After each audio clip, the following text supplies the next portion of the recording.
Tubers, Tibets, crazy people. Is it time for a change? Have I had enough of the Philippines? Are there better options out there for an old man retired on Social Security? Hang in there. I'm going to go over my thought process on all of this in just a minute. Well, you know, what was good back then may not necessarily be good today. And what am I talking about? Well, I'm talking about moving, living, and retiring here in the Philippines. Back in 2012, I started doing just that, Googling best places to retire, cheapest places to retire, best place for retirees on a budget. You get the idea. And what do you know?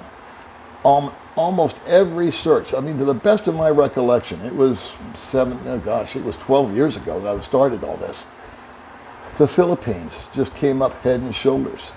And when I would Google back in like 2015, best city or province or town to retire in, Dumaguete came up as number one many, many years in a row.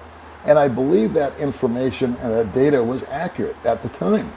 And when I moved out here in 2017, almost 7 years now, it was all correct.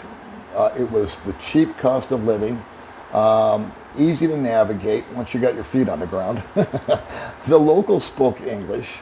The currency wasn't difficult to navigate.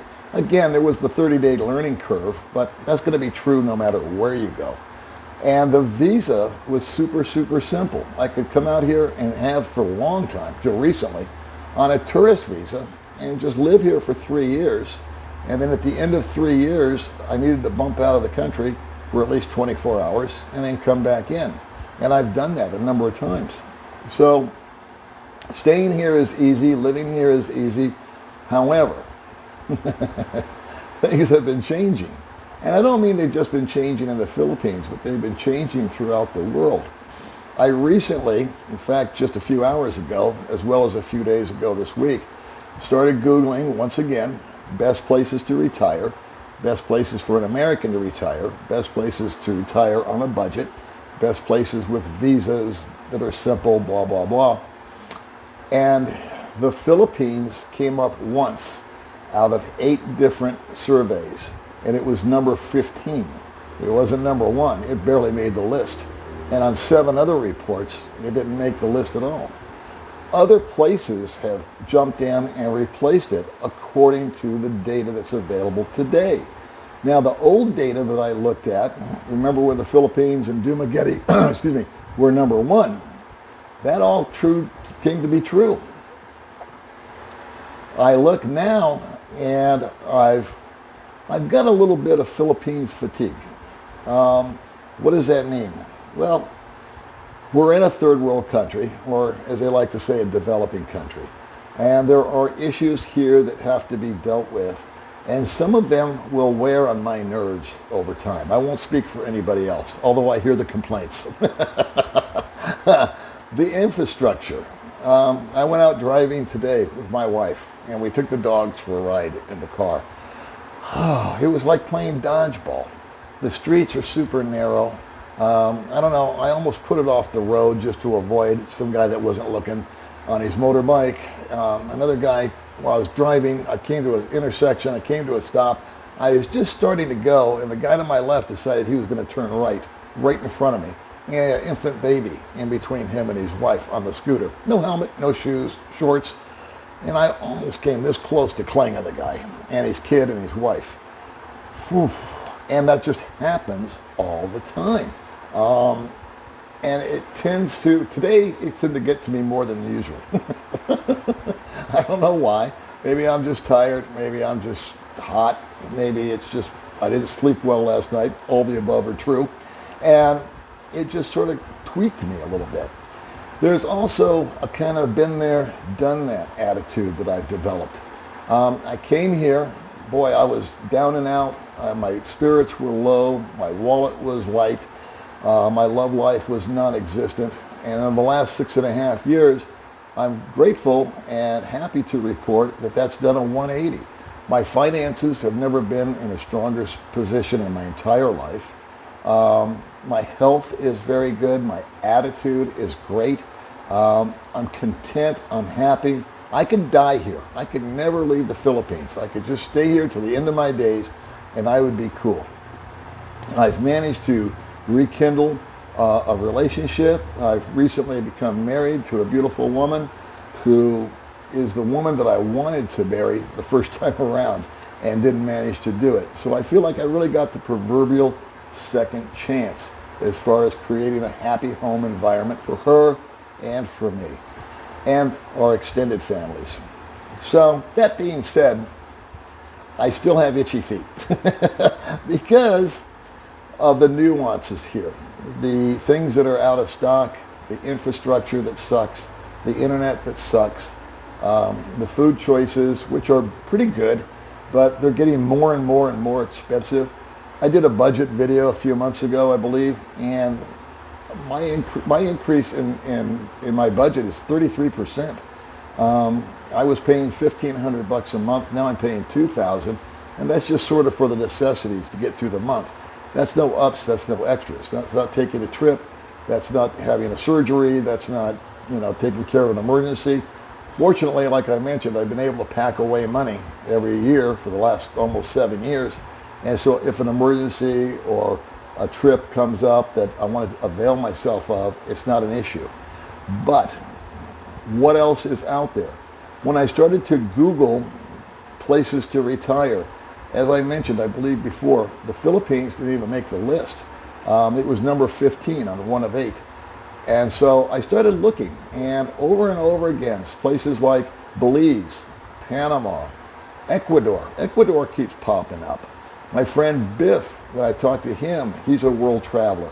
He said, man, I loved Ecuador. He goes, Paul, try Ecuador. Ecuador. So I'm thinking, well, maybe we will.